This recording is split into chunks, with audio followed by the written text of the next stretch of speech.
Robert Halfon, we're into February. I'm not sure if we've spoken since you won the general election, but life back in Parliament, what are the key...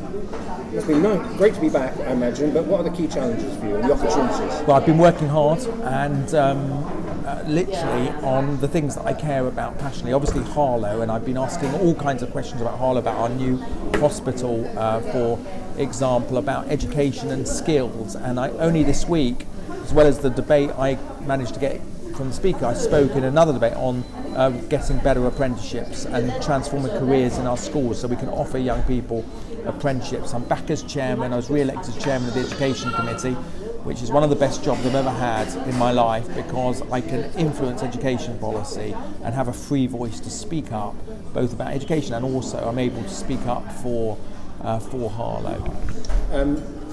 If there's something that comes up that isn't Harlow-centric, sometimes our readers, and in fact it might be Middle East, it might be Israel, etc., but some of our readers say, why doesn't he concentrate on speaking about Harlow? Well, do you accept that criticism? Absolutely not. If you go to Hansard, an genuinely independent website from the House of Commons, the official, you'll see that 90% of my questions are either about Harlow or education and skills and apprenticeship. Something, my first ever speech was about education and skills. I'm an MP, so of course I have to look at domestic legislation, but I also have a duty to look at things that are going on around the world. And the one thing I care about deeply is terrorism and the way we're afflicted at it. We have it at home, we have terrorism abroad. We've seen the recent extreme Islamist attacks only during the general election campaign. And what I'm trying to do is to support countries that are in the vanguard, or nations that are in the vanguard against terrorism, because if you can stop it in the Middle East, you often stop it, people being radicalised here. And one of those nations that is at the forefront of this is the Kurdish nation in northern Iraq. Incredible people. They had Saddam Hussein, and I've been there, it's one of the worst experiences of my life. He dropped mustard gas on and killed 5,000 people in one day. I've been to the graves when they dig up the graves. Even now, people die because there is still chemical gas in the ground, just from digging up the graves alone, in order to, because they were just mass graves where bodies were dumped. It's pretty horrific.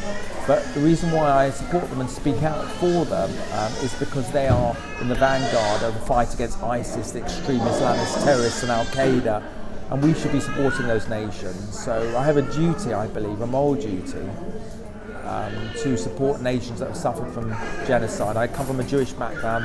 I had family in Bergen-Belsen concentration camp, and I believe I should speak up for other nations who suffer genocide and fighting against evil dictatorships and terrorism as well. And that's why I speak up on some of those issues. But as I say, go to the genuine independent website, not sort of some other ones that pretend to be independent. The official one from the House of Commons. Look at all the stuff that I say. Just type in Robert Halfon Hansard on Google. It usually comes up as the official House of Commons one, and you will see how many times I stick up for Harlow, how many times I battle for Harlow, and how many times I talk about education and skills, the areas I care most about as a ladder opportunity for our young people in the country.